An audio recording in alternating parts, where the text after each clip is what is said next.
Nigeria continues to battle malaria with a prevalence rate of 22%, accounting for 27% of global cases of malaria.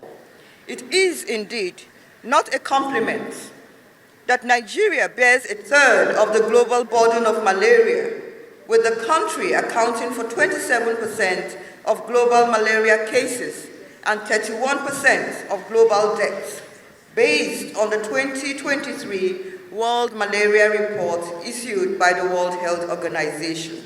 Although the number of malaria-related deaths have reduced, more states in the north still report very high incidences of malaria.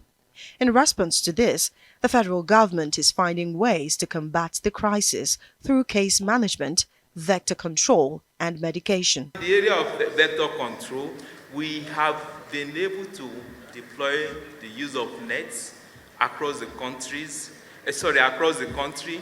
and we are also looking at the possibility of bringing in some new interventions that will add value.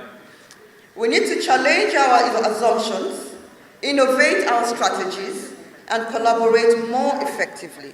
The federal government therefore plans to roll out the malaria vaccine soon after determining the most effective distribution plan. I will set up an advisory on malaria elimination in Nigeria, which is independent, but also combining our external and internal experts anchored around the SWOP that we have had, so that we elevate it at a meta level. Introduction of vaccine, how we do it in a responsible manner.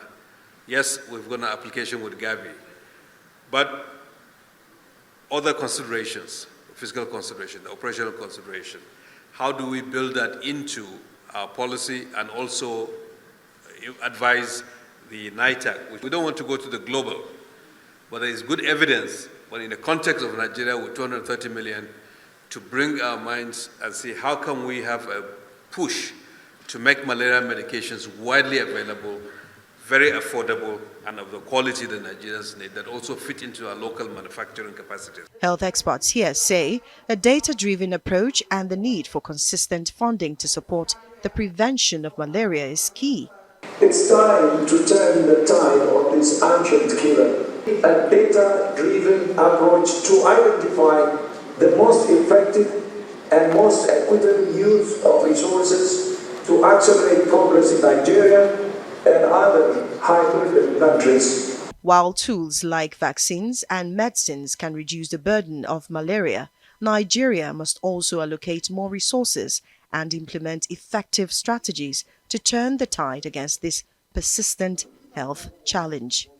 Olije Wapera, Arise News.